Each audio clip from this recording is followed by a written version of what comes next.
Hey folks, with turkey season finally here, we're clearing out our freezer and cooking up the last bits of last year's turkey. And we thought this is the perfect time to go over a few of the ways we love to cook our wild turkey meat. In this video, we're not only going to go over how to cook turkey breasts, we're also going over how to cook those neglected turkey legs. And if anyone's ever watched any of our turkey cooking videos before, you know the turkey legs can be some of the best cuts of the meat off the whole turkey if you just learn how to cook them right. And that's what we're going to show you today. We hope that you enjoy these videos and good luck turkey hunting this spring.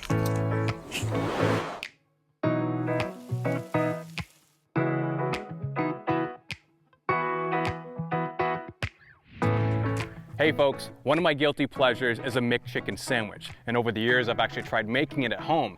Funny enough, I couldn't crack it until I tried wild turkey breasts. This recipe has now become an annual favorite, and it's the perfect dish to serve someone who's never tried wild game before. The best part is, it's really easy to make with barely any ingredients. If you do give this a try, I think you're going to be shocked at how close this tastes like the real thing. First step is to get yourself a large turkey breast, preferably partially frozen, which will really help when it comes to grinding later. Cut the breast up into smaller pieces for easier grinding. As you cut up the breast, trim off any tendons or unwanted bits. Then grind the meat using a large diameter grind setting. Make sure to keep the meat as cold as possible for better grinding. Season the ground meat with a little salt and pepper, some paprika, and breadcrumbs. Mix everything with your hands, but don't overmix. Just make sure all the ingredients are incorporated evenly. The meat should feel a bit tacky, but not too wet. If it's feeling too wet, add some more breadcrumbs. Now form the seasoned meat into balls. You should get about 4 to 5 decent balls from a large turkey breast. Get your flat top or cast iron pan warmed up to medium-high heat. Once to temp, add some oil, and then get the meat on. You should hear a strong sizzle when you add the meat.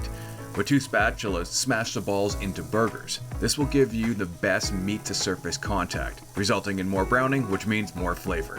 Cook the burgers for a few minutes. You'll see the edges starting to become paler. That's the sign to flip. Cook the burgers for another few minutes, just until the other side is also golden brown. Don't move the meat around unless you're getting uneven browning. This is also a good time to toast your buns.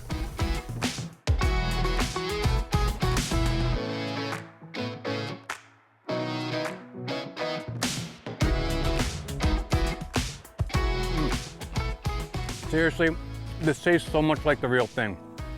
Thanks so much for watching, we really appreciate it. If you could subscribe and also hit that notification bell, you won't miss our next video. Let's make giant country fair turkey legs.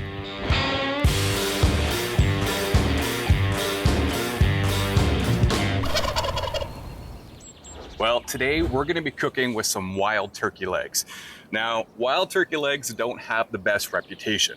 A lot of people think they're way too tough to eat, because in reality, wild turkeys use these legs a lot, so they are tough. But they can be some of the best tasting meat off of a turkey if you just learn how to cook them right. And we're going to show you that today.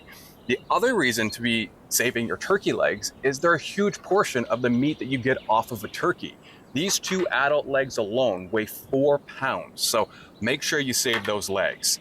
Now, when it comes to making these tender and juicy and full of flavor, there's a couple steps we're going to be doing today. First, we're going to be smoking them, then we're going to be braising them, and then finally we're going to finish them off over some hot heat to char them up. I'm just going to get these out of the brine. We're going to get cooking. These turkey legs have been sitting overnight in a brine. The brine was made with 1 gallon of water, 1 cup of salt, 1 cup of brown sugar, and 1 cup of your favorite barbecue rub. For this cook, we used a blend of a sweet and savory southern rub and a spicy and fruity mango rub. You just stir everything up really well and bring it to a boil. You want to make sure all the salt and sugars dissolve. Then let it completely cool before adding it all to a large container with a gallon of cold water and ice, or you could use multiple plastic bags. Then we added our turkey legs and made sure they were fully submerged. The brining step will help add flavor to the meat and break down the muscle proteins, allowing the meat to absorb and retain moisture later. After taking your legs out of the brine, give them a good pat down with some paper towel. Now add some oil to the legs, followed by a good seasoning of the rub of your choice. We're again using a blend of the southern rub and a mango rub. As you can see, we like to keep the drum and thigh attached and the skin on. Though you can use a skinless leg, you get a juicier and tastier leg with the skin on. While you let your legs sit and come up to room temp, the seasoning will have time to adhere. This is a perfect time to get your smoker started. Today, we're going to be smoking at 275 degrees and smoke level 1. We're using a hickory pellet today, but feel free to use whatever you like. By the time your smoker comes up to temp, you can get those legs on the smoker. Place them skin side up, insert a probe to the thickest part of one leg, and then let the smoker do its magic. We're looking for an internal temp of 150 to 160 degrees. This should take about an hour and a half. When you hit your mark, remove the legs and place them into a large and deep roasting tray. Cover the legs 3/4 of the way with warm chicken stock, a slab of butter, and cover tightly with a double layer of tinfoil. We want to trap the steam in the tray to let the legs braise and become tender.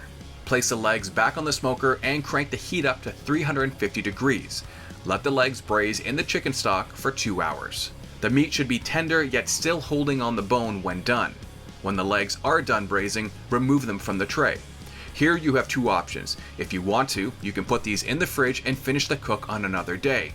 Or if you want to serve them right away, then all that's left to do is char them up. Turn your grill up to high for direct grilling and cover your legs with another dusting of your barbecue rub and get them on the grill. We're just looking to add some nice char marks here. For a bit of a sweet kick, add a little barbecue sauce as they grill.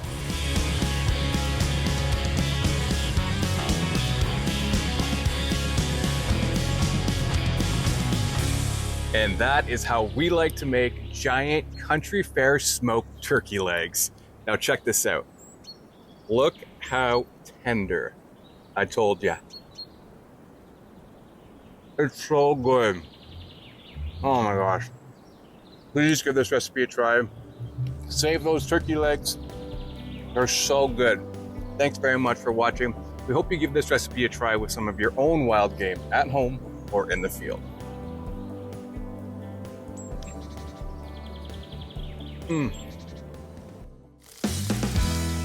Turkey cutlet sandwiches are one of our favorite turkey meals we cook every year, but this recipe kicks things up a notch with the addition of some hot sauce. If you aren't a fan of spicy foods, you can still follow this recipe to make a delicious cutlet sandwich. Just leave out the hot sauce and cayenne pepper. First step is to create the sauce. In a small bowl, combine diced pickles, onions, salt and pepper, 7-spice, hot sauce, and mayo. Mix well and set aside to let the flavors develop for at least 10 minutes. Working with the skinless, boneless breast, cut the tip and bottom off and slice the meat into 1-inch slices. On a mature tom, you should get about 14 slices off one breast. Cover each slice with plastic wrap and pound the meat to 1/4 inch in thickness using a meat tenderizer. Repeat this step with the rest of the sliced turkey. The next stage is the breading process. You'll need 3 individual bowls for this. In your first bowl, create the seasoned dredge. Mix together salt, 7-spice, cayenne pepper, garlic powder, onion powder, and flour. The dredge will not only season the meat, but it's an important part in helping create a crunchy cutlet. In your second bowl, make your egg wash by cracking a couple eggs, adding some hot sauce, and mixing everything up really well. And fill your third bowl with panko breadcrumbs. Working with one cutlet at a time, first coat the meat in the dredge, shaking off the excess before giving it a bath in the egg wash. Then place it in your bowl of panko breadcrumbs, pressing firmly to make sure the breadcrumbs stick really well to the turkey. You could use regular or Italian breadcrumbs here, but the panko breadcrumbs add an extra crunch to the cutlets that we absolutely love. When all the cutlets are coated, get a large and deep cast iron pan warmed up and add a good amount of sunflower oil. You want the oil to get hot, but not smoking. When your oil is hot, carefully add your cutlets, dropping the cutlets away from you to avoid the oil splashing back on you. You should hear a good sizzle when you add your cutlets. If not, the oil isn't hot enough yet. And make sure you don't overcrowd the pan. You want clear separation around each cutlet for a proper cook. We find cooking over medium to medium-high heat is typically ideal, but you will need to adjust the temperature up and down as you cook. In about 3 minutes, you should start seeing the edges starting to brown. That's your sign to flip. Cook for another 3 minutes or so, just until the other side is golden brown. To make sure your cutlets stay crunchy, place them on a wired sheet pan and season them with some salt while they're still hot. The hot oil will help the salt stick to the outside.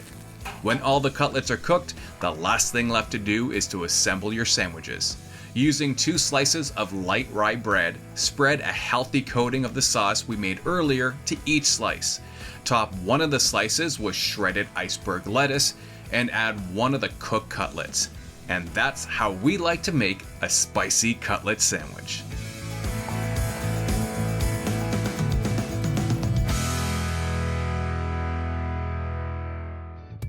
Another favorite recipe of ours when it comes to cooking turkey legs is cooking them low and slow in a braise. Now this recipe uses Eastern flavors, and you may not have some of these ingredients on hand, but don't worry, you can simply change the seasonings and ingredients to whatever you feel like. The 2 main steps you just need to follow are browning and braising, which will turn those tough legs into tender, fall off the bone meat. For this recipe, we have broken down the legs so the drum is separate from the thigh, just so everything can fit in a single pot to cook. First thing to do is season the legs. We used a little oil, salt, pepper, and garam masala.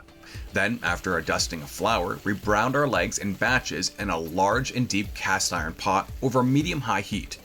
After all the turkey was browned nicely and set to the side, we turned the heat down to medium-low and sauteed some diced carrots in the same pot with a bit more oil. Just cook these until they start to develop a little color. Then we added some sliced onions and continued to cook, stirring frequently for a few more minutes.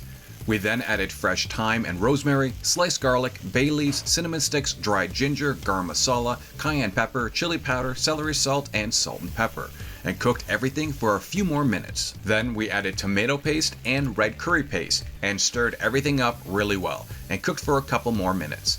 Next is to add the liquid that will braise the legs. We used beef stock, coconut milk with lime zest, and tomato puree.